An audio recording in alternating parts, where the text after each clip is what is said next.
Hello दोस्तों, good morning. Rajeev Kumar Awasthi global math learning point में आज आपका स्वागत करता हूं। आज हम दोस्तों एक ज्यामिति के एक नए टॉपिक के साथ आपके सामने आ रहे हैं। हालांकि ये ज्यामिति का एक प्रारंभिक टॉपिक है, लेकिन काफ़ी महत्वपूर्ण टॉपिक है और इस टॉपिक ये अन्य टॉपिकों में भी आपकी बहुत मदद करेगा, लेकिन ये खुद में भी उतना ही महत्वपूर्ण है। अधिकतर एक दिवसीय कक्षाओं में, एक दिवसीय परीक्षाओं में इनके से ही कुछ क्वेश्चन पूछ लिए जाते हैं और इनके बारे में जानकारी न होने पर हमारे प्रश्न छूट जाते हैं। तो मैं वादा करता हूँ वीडियो देखने के बाद आप निश्चित रूप से कभी भी इस तरह के प्रश्नों को गलत नहीं करेंगे और अच्छे से आप समझ जाएंगे। चलिए बने रहिएगा। प्लीज़ चैनल को देखने से पहले आगे लाइक और सब्सक्राइब जरूर कीजिएगा। चलिए दोस्तों, आज का हमारा टॉपिक है बहुभुज। ये ज्यामिति का बहुत ही इंपॉर्टेंट चैप्टर है और जैसा कि इसके बारे में इसके शब्द से ही आपको पता लगता है, लिखा हुआ है बहुभुज। इसको इंग्लिश में बोलते हैं पॉलीगॉन। पॉली का मतलब होता है मैनी, बहुत सारी चीजें। दोस्तों थोड़ा सा ये डिस्कस करना चाहूंगा कि पॉली शब्द आपने कई जगह सुना भी होगा। अधिकतर हमारी सामान्य लाइफ में जैसे आपने सुना है पॉलीटेक्निक, पॉलीमर्स, केमिस्ट्री में एक शब्द आता है पॉलीमर्स, पॉलीगॉन। ये जो पॉली, ये लैटिन भाषा का वर्ड है। पॉली का मतलब होता है बहुत सारी। तो यहाँ पर इस शब्द से ही आपका क्लियर हो जाता है बहुत भुजाएं। जिसमें अब हम जो परिभाषा देने वाले हैं वो इस तरह से होगी, तीन या तीन से अधिक भुजाओं से घिरी हुई आकृति को बहुभुज कहा जाता है। कितनी? कम से कम तीन, तीन या तीन से अधिक भुजाओं से घिरी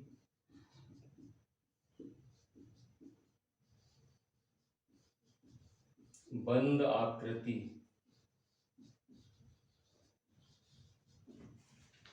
को आप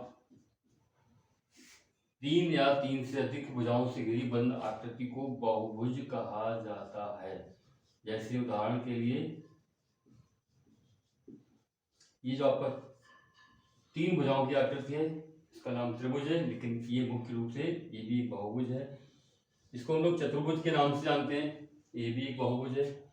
और ये पांच भुजाओं की आकृति है, ये पंचभुज है। ऐसे ही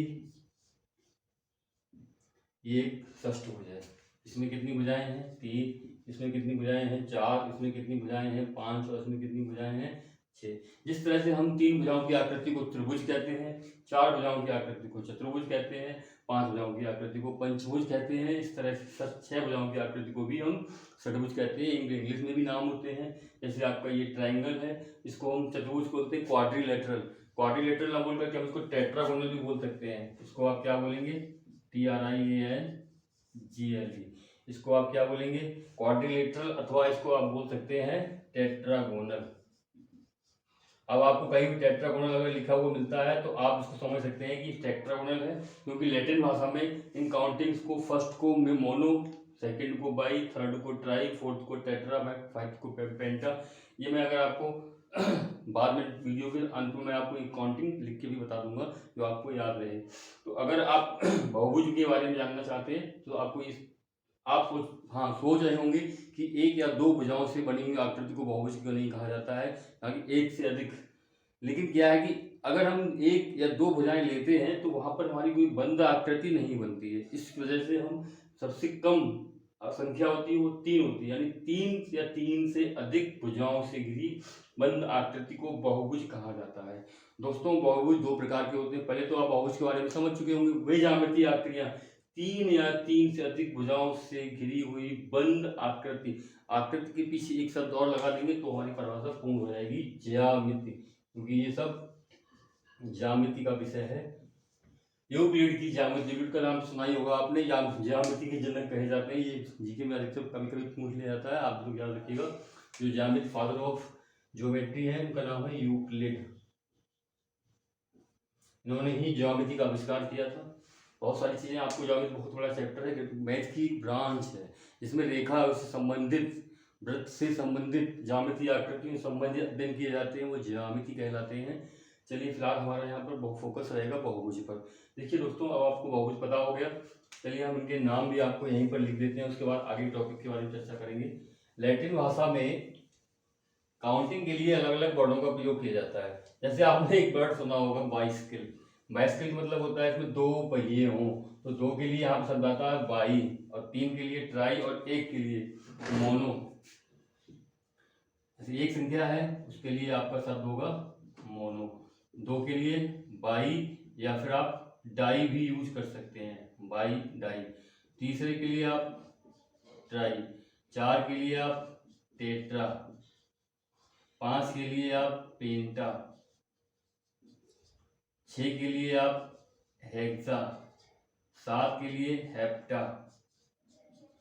8 के लिए ऑक्टा, OCTA, 9 के लिए नोना, NONA, और 10 के लिए डेक।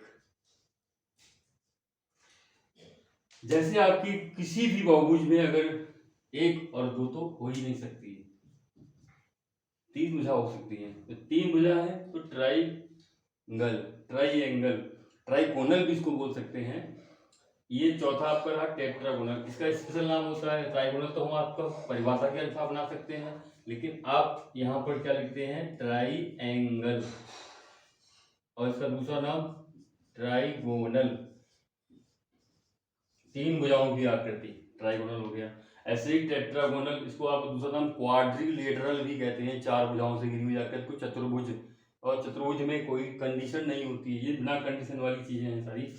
पेंटा, इसमें भी आप गोनल लगा सकते हैं, पेंटागोनल यानी 5 भुजाओं से घिरी हुई आकृति, हेक्सागोनल 6 भुजाओं से घिरी हुई आकृति, हेप्टागोनल 7 भुजाओं से, और ऑक्टा और 9 नोना, और 10 डेका, ये आपका 10 बना हुआ है। चलिए दोस्तों, ये मैं समझता हूँ आपको याद हो गया होगा, और इसको आप लर्न बाई हार्ट याद कर लीजिए बहुत अच्छे से। पहला और दूसरा, इससे आपको कोई अधिक मतलब नहीं बनता है, मोनो और बाई यहाँ कोई यूज ही नहीं है पॉलीगॉन में इसका। Tri, tetra, penta, hexa, hepta, octa, nona, Deka.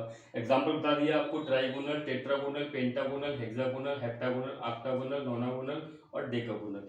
और मोस्टली क्या है कि ट्राइगोनल और टेट्रागोनल, इन दोनों के नाम आपके हमारे पास स्पेशल नाम होते हैं, उनको हम ट्राइंगल भी बोलते हैं, और इसको हमारा नाम होता है quadrilateral, QUADRI, quadri, LATERAL, quadrilateral, ये रहे आपको। चलिए दोस्तों, अब हम इसी में आपको बताते हैं types of polygon.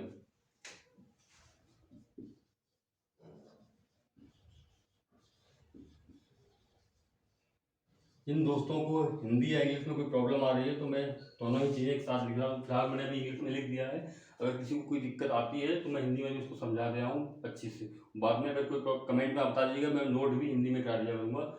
Types of polygon, polygon 2 प्रकार के होते हैं मुख्यतः, कौन कौन से, रेगुलर और इरेगुलर। कौन से, पहला रेगुलर और दूसरा IRR इरेगुलर, यू बना हुआ है। मुख्यतः हमारे पॉलीगन 2 प्रकार के होते हैं, रेगुलर और इरेगुलर। रेगुलर वो पॉलीगन होते हैं जिनकी, इनको हिंदी में हम बोल सकते हैं समबाहुभुज,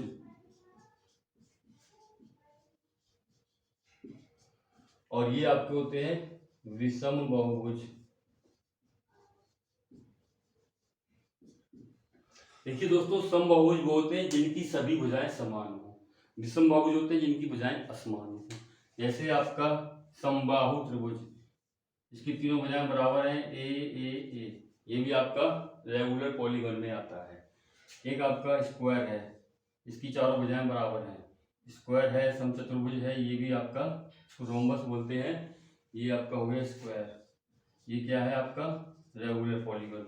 ऐसे ही सम पंचभुज, इसकी 5 भुजाएं समान हो, माफ कीजिएगा हमारा तो हाथ से बना हुआ चित्र है तो इसलिए थोड़ा सा अलग अलग आ रहा है, इसकी सभी भुजाएं समान हो तो उनको सम बहुभुज या रेगुलर पॉलीगन कहते हैं।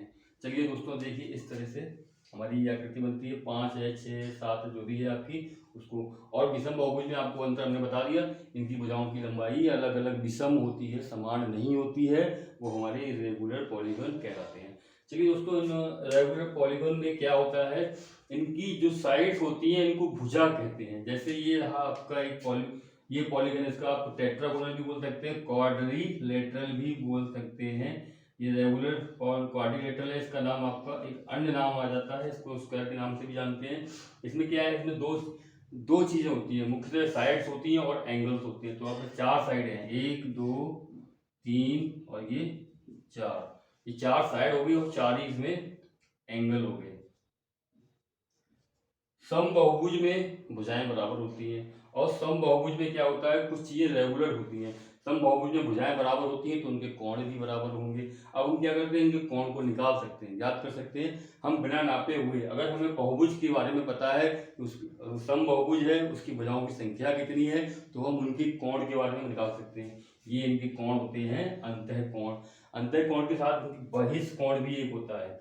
जैसे ये आपका एक त्रिभुज बना हुआ है और इस त्रिभुज की किसी भी एक भुजा को उससे बाहर की तरफ उसको अगर हम बढ़ा देते हैं तो इस भुजा, इसका नाम है ABC, और एक हमने कोई पॉइंट ले लिया D, भुजा BC को अधिक लंबाई तक उसका विस्तार किया तो भुजा BCD, यानी आप भुजा BD या CD बोल सकते हैं, CD और AC के बीच में एक कोण बनता है, इसको आप बोलते हैं बहिष्कोण। ये रहा आपका, ऐसे आपका यहाँ भी एक बहिष्कोण बन जाएगा।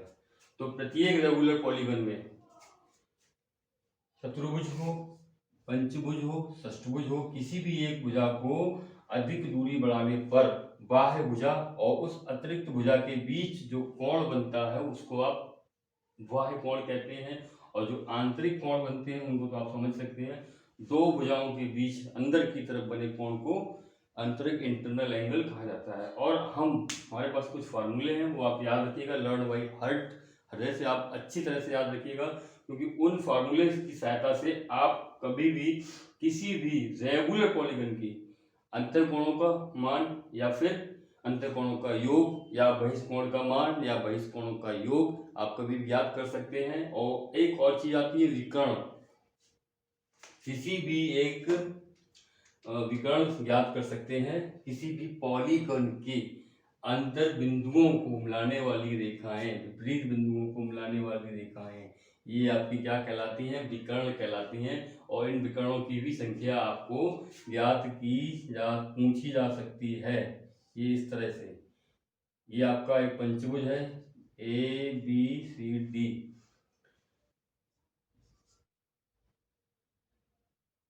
E। अब इसमें आपसे पूछा जा सकता है, अधिकतर कंपटीशन प्रतियोगी परीक्षाओं में इस तरह के क्वेश्चन बहुत अधिक ही पूछे जाते हैं कि रेगुलर पॉलीगन के अंदर बने विकर्णों की संख्या बताइए। उसके लिए मैं आपको एक फार्मूला बताऊंगा और उससे आप पॉलीगन की संख्या भी निकाल सकते हैं। चलिए दोस्तों बने रहिएगा हमारे साथ। अब हम आते हैं किसी भी पॉलीगन के अंतःकोणों का योग और अंतःकोण। दोस्तों ध्यान रखिएगा कि जो कुछ मैं बता रहा हूँ वो आपको रेगुलर पॉलीगन के बारे में बता रहा हूँ, क्योंकि रेगुलर पॉलीगन एक परिभाषित होता है, सबसे पहली परिभाषा तो उसकी यही होती है, और सिस्टमेटिक होता है, सिमेट्रिक भी होता है, सब भुजाएं बराबर होती हैं और उनके अंतःकोण भी बराबर होते हैं। अंतःकोण बराबर है तो बाह्य कोण भी आपके बराबर होते हैं। इसलिए जो भी ये फार्मूले हैं वो रेगुलर पॉलीगन पर ही कार्य करते हैं। प्रश्न को पढ़ते समय इस बात का विशेष ध्यान रखिएगा।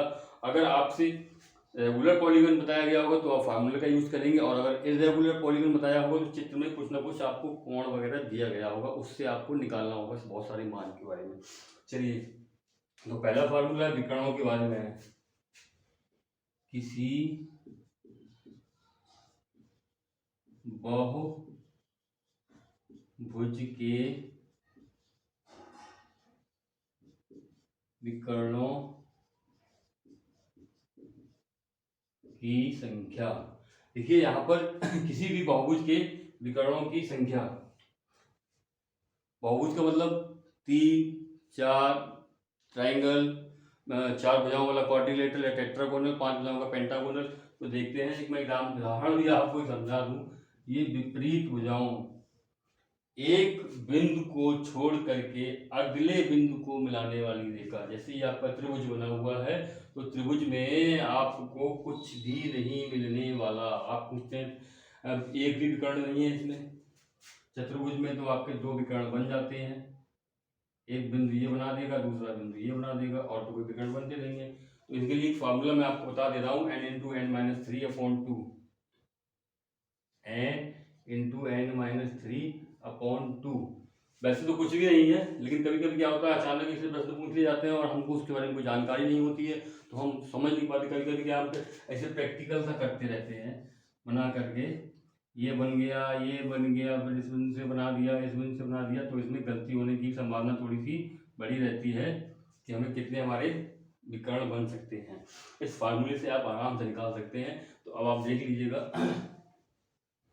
पंचभुज में n का मान होता है यहाँ पर भुजाओं की संख्या। ये रहा आपका किसी बहुभुज के विकर्णों की संख्या बराबर n into n minus 3/2 n क्या है, n भुजाओं की संख्या। अगर पंचभुज है तो 5n का मान होगा, षटभुज है तो n का मान 6 होगा, सप्तभुजा वाला है क्या बोलते हैं, हेप्टागोनल, तो उसमें कितना मान होगा, n का मान 7 होगा। तो चलिए हम पंचभुज चतुर्भुज का उदाहरण ले लेते हैं। त्रिभुज में तो कोई विकर्ण होता नहीं है। क्यों नहीं होता है, एक तो हमने आपको चित्र में बता दिया, क्योंकि त्रिभुज में ऐसा कोई बिंदु मिलता ही नहीं, एक बिंदु को छोड़ के अगले बिंदु को मिलाने वाली चीज।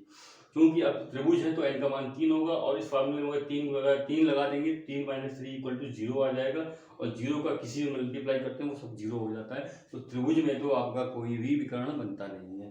चलिए हम n का मान 4 लेते हैं चतुर्भुज में। यदि n बराबर 4 तो विकर्ण कितने होंगे देख लेते हैं हम लोग। तो विकर्णों का मान कितना होगा आपका 4, कोष्टक में 4 - 3/2।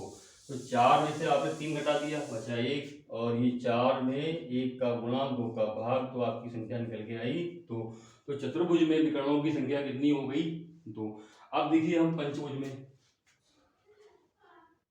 यदि n बराबर 5, n बराबर 5 का मतलब आपका पेंटागोनल बना हुआ है। कैसा है, रेगुलर पेंटागोनल है। और पेंटागोनल में आप क्या करेंगे, विकर्णों की संख्या निकालते हैं, कितनी आती है निकल के n बराबर 5। तो आपका विकर्ण जो होंगे फार्मूला लगा लेते हैं यहीं पर, हम कितने विकर्ण निकलते हैं, n का मान 5 लिख दिया हमने, 5 गुणा 5 - 3/2, 5 में से 3 गया बचा 2, तो ये रहा आपका 5 में 3 गया 2, 5 गुणा 2/2, 2 से 2 आपका कैंसिल आउट हो गया। तो आपके लिए यानी कि पंचभुज में भी आपकी विकर्णों की संख्या 5 निकल के आ रही है।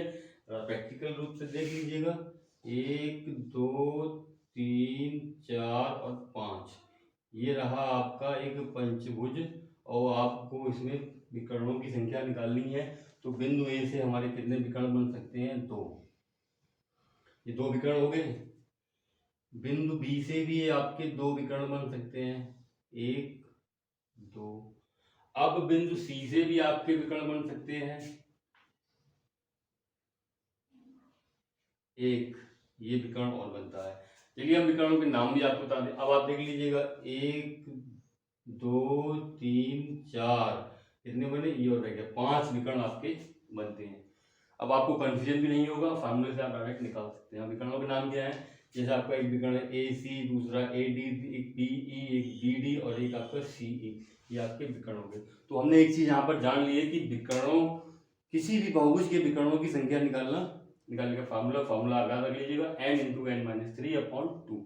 याद रखिएगा, कभी कभी आप मिस्टेक हो जाती है, तो आप ये ध्यान रख सकते हैं कि त्रिभुज का कोई भी विकर्ण नहीं होता है। तो यानी कि फार्मूले में n-3 होगा, क्योंकि इस तरह के भी हम आपको कई फार्मूले बताएंगे, तो आपके लिए ट्रिक हो जाती है, आप उससे याद रखेंगे n इंटू एन माइनस 3/2, क्योंकि विकर्णों की संख्या निकालना है। और विकर्णों का जो फार्मूला होता है उस फार्मूले में त्रिभुज के लिए कोई विकर्ण नहीं आता है, यानी कि वहाँ पर n-3 होगा, किस तरह से यानी कि वैल्यू 0 हो जाएगी। तो ये चीज़ आपको थोड़ा सा हिंट है, ध्यान रखिएगा। अब हम बात करते हैं बहुभुज के अंतःकोणों के बारे में। दोस्तों चैनल को लाइक और सब्सक्राइब करिएगा, और बहुत ही इंटरेस्टिंग टॉपिक है, आप मेरे साथ लगातार बने रहिएगा, काफ़ी इंटरेस्ट मजा आएगा आपको मेरे साथ पढ़ने में। चलिए हम थोड़ा अंतःकोण और बहिष्कोण के बारे में आपको थोड़ा सा बता देते हैं। पहले हम अंतःकोणों की चर्चा करते हैं आपके साथ। जैसे ये रहा आपका चतुर्भुज, इसके अंदर इसका नाम दे दिया हमने ए बी सी डी। आप हाँ, किसी भी रेगुलर पॉलीगॉन के अंतःकोण का मान, क्योंकि जब उसकी भुजाएं बराबर होंगी, इससे पहले आपने समत्रिभुज यानी कि समत्रिभुज का नाम दिया समबाहु त्रिभुज, इक्विलेटरल ट्रायंगल बताया था। इक्विलेटरल ट्रायंगल की सब भुजाएं बराबर होती हैं तो उसके कोण भी बराबर होते हैं। कोण कितने होते हैं, टोटल कोण 180 अंश होता है, और 180 अंश में क्या करना होता है, 3 का भाग लगा देते हैं। तो बताते हैं कि समबाहु त्रिभुज के तीनों कोणों का मान 60 अंश होता है।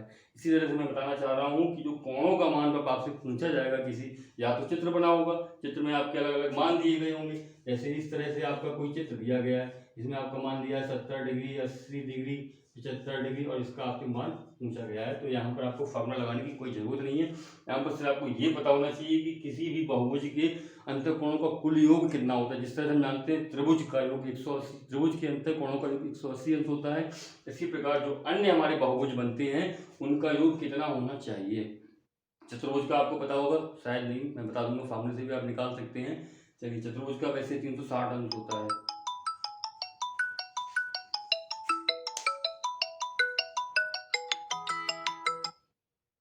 हाँ, तो दोस्तों बहुभुज के अंतःकोणों का योग, किसी भी बहुभुज के अंतःकोणों का योग हम एक फार्मूले से निकाल सकते हैं। वो फार्मूला मैं आपको बता दे रहा हूँ, n-2 इंटू 180।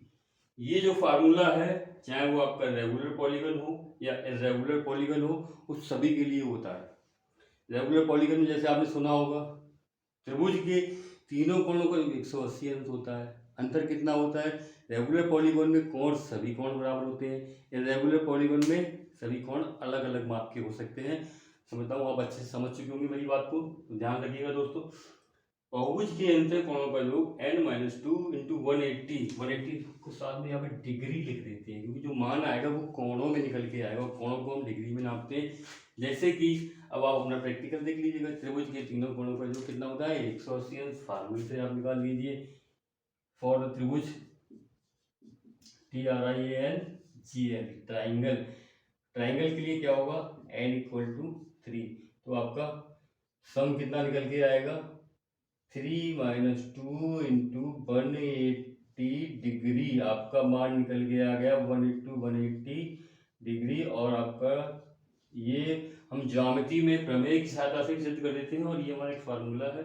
और ये मोस्टली क्या होता है, पॉलीगॉन के बारे में सामान्य जानकारी हो जाती है। अब कभी कभी पॉलीगॉन से सवाल पूछ देते हैं, हमें जानकारी है ट्राइंगल की, या हमें जानकारी है चतुर्भुज की, क्वाड्रिलेटरल की, तो हम कभी कभी फंस जाते हैं। इसलिए ये टॉपिक को आप ध्यान से पढ़िएगा, काफ़ी इंपॉर्टेंट टॉपिक है। चतुर्भुज के लिए क्या लिखें, टेट्रागोनल लिखें या फिर हम यहाँ पर क्वाड्रिलेटरल लिख दें। तो ये अभी हम यहाँ पर टेट्रागोनल ही लिखते हैं। टेट्रागोनल में क्या होगा, n=4। फार्मूला क्या है आपका, n-2 इंटू 180, यानी कि 4 - 2 इंटू 180 डिग्री। तो चतुर्भुज के चारों कोणों का योग कितना निकल के आया, 18 दूनी 36, 360 अंश। और परीक्षा में आपको पता होगा इस तरह के कोई सवाल नहीं पूछे जाएंगे, आपको नए सवाल पूछे जाएंगे। कभी कभी क्या होगा, आपका सिर्फ हेक्सागोनल, हेप्टागोनल नाम लिख देंगे और कहेंगे इसके कोणों का योग कितना होता है, sum of octagonal, sum of internal angle, internal angle of octagonal. ये रहा आपका क्वेश्चन। यहाँ से आपको पता होना चाहिए, मैंने बताया स्टार्ट में, आपने नोट किया होगा, वरना आप नोट कर लीजिएगा वीडियो देखने के बाद। ऑक्टा का मतलब होता है 8, यानी n=8। अब आपको उसका सम निकालना है, sum of the internal angle of a octagonal. क्या होगा यहाँ पर, n का मान 8 आया, n की वैल्यू 8 है, 8 - 2 इंटू 180। तो 8 में से 2 गया, 6 बचा। 6 का गुणा 180 में कीजिएगा, 18 का 18×5 = 90, 18 छक्के 108, 1080 डिग्री। किसका, ऑक्टागोनल का। तो ये सिर्फ मोस्टली कंपटीशन में बहुत ज़्यादा पूछे जाते हैं। कुछ बुक्स में, कुछ बोर्ड की बुक्स में इसको एक चैप्टर भी डाल दिया गया है बना करके। अच्छा हाँ दोस्तों, अब हम इसमें एक चीज़, अभी तो जो हमने निकाला है ये कोणों का योग है, और अगर हम कोण निकालना चाहते हैं स्पेशली कि अंतः कोण का मान कितना होगा, वो भी हम निकाल सकते हैं। लेकिन किसके लिए निकाल सकते हैं, ओनली फॉर रेगुलर पॉलीगन। क्यों, क्या होता है, रेगुलर पॉलीगन के लिए आपको पता होगा साइड इक्वल, कोण भी इक्वल। जब इक्वल होंगे तभी आप निकाल सकते हैं। जैसे समबाहु त्रिभुज के तीनों कोण का मान अलग अलग 60-60 होता है, इस तरह से वर्ग के तीनों चारों कोण कितने होते हैं, चतुर्भुज समचतुर्भुज का तो नहीं होता, लेकिन वर्ग का, तो वर्ग का चारों कोणों का मान होता है 90 डिग्री। तो यहाँ पर रेगुलर पॉलीगन के अंतःकोण इंटरनल एंगल, जैसे ये आपका यहाँ पर एक देख सकते हैं, जैसे त्रिभुज की तीन भुजाओं का तीनों कोणों का 180 अंश होता है और एक कोण निकालना है रेगुलर यानी समबाहु त्रिभुज का, तो 180 अंश में हम क्या करेंगे, जितनी भुजाएं हैं उतना भाग लगा देंगे। चतुर्भुज है तो चतुर्भुज में आपका 360 निकल के आया, 360 में भुजाएं कितनी है, चार, चार का भाग लगा देंगे तो चारों कोणों का मान 90 डिग्री समान कोण होते हैं, यानी कि जो योग आया उसको उतने ही भागों में विभाजित कर दीजिएगा। अर्थात इसी फार्मूले में एक स्टेप आपकी बढ़ जाती है, n-2 इंटू 180 अपॉन n, ये आपका फार्मूला हो गया। तो आप याद रखेंगे ये आपका कोणों का योग है, और जब इसको भाग कर देंगे तो छोटी छोटी संख्याओं में बढ़ जाएगा, ये आपके कोण निकल के आ जाएंगे। देखते हैं, चलिए क्या है अंतःकोणों का मान। अब आप हमें एक क्वेश्चन देते हैं हेक्सागोनल की, फाइंड इंटरनल एंगल, शॉर्ट में दिया internal angle of regular pentagonal.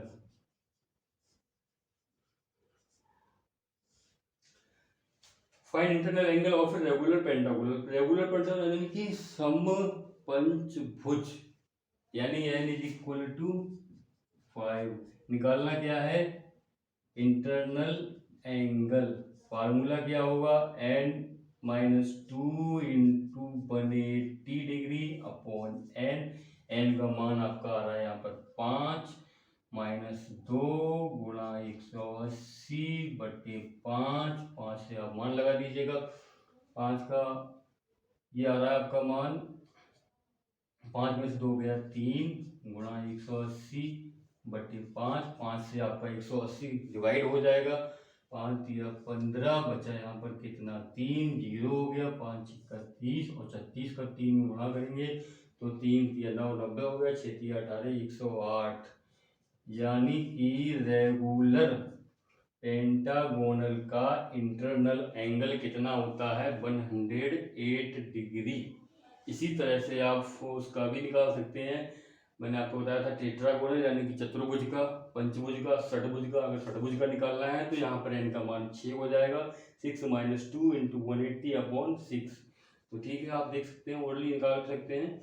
अच्छा, अब ये सब चर्चा होने के बाद देखो आज हमने क्या क्या चर्चा की है आपसे। किसी पहले हमने बहुभुज के बारे में बताया है, बहुभुज दो प्रकार के होते हैं, इनके सबसे पहले नाम बताया, लैटिन नाम क्या होते हैं, मोनो, बाई, ट्राई, या डाई भी होता है, mono, die, try, tetra, penta, hexa, hecto, octa. इसके साथ साथ बहुभुज के प्रकार होते हैं, दो प्रकार के, रेगुलर और इरेगुलर। चलिए उसके बाद बहुभुज के विकर्ण, एक उसमें विकर्ण कितने बनाए जा सकते हैं, बताया था आपने n×n-3, याद होगा आपको, n×n-3 अपॉन 2 बताया था। विकर्णों की संख्या निकल के आ जाती है। इससे अंतःकोणों का योग भी आप निकाल सकते हैं, कैसे, n-2 इंटू 180 डिग्री अंतःकोण का मान भी निकाल सकते हैं। कैसे निकाल सकते हैं, अंतःकोण का मान आप निकाल सकते हैं, कितना मान निकल के आएगा, n-2 इंटू 180 अपॉन 8, और उसके बहिष्कोण का मान। चलिए अब मैं आपको एक चीज़ और बता देता हूँ, ये आप याद रखना, किसी भी रेगुलर पॉलीगन के बहिष्कोण का मान, किसी भी रेगुलर पॉलीगन के बहिष्कोण का योग 360 अंश होता है। बहुभुज के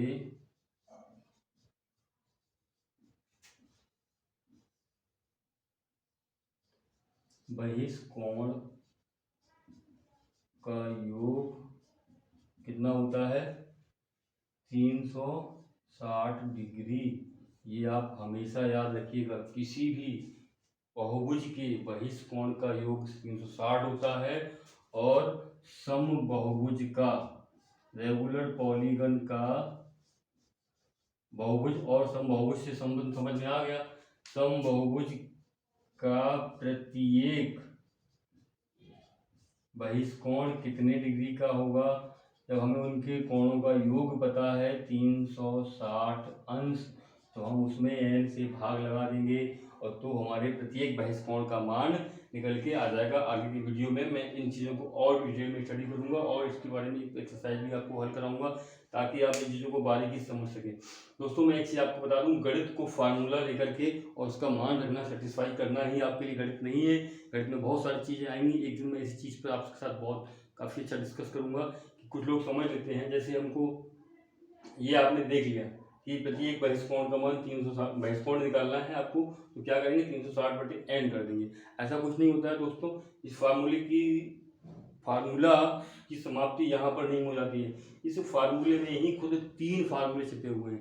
जितने चरों को मिला करके, जितने अक्षरों को मिला करके फार्मूला बनाया गया होता है, उस फार्मूले में उतने ही अन्य फार्मूले छुपे होते हैं। इसको हम स्थानांतरण या ट्रांसफॉर्म मेथड भी कहते हैं।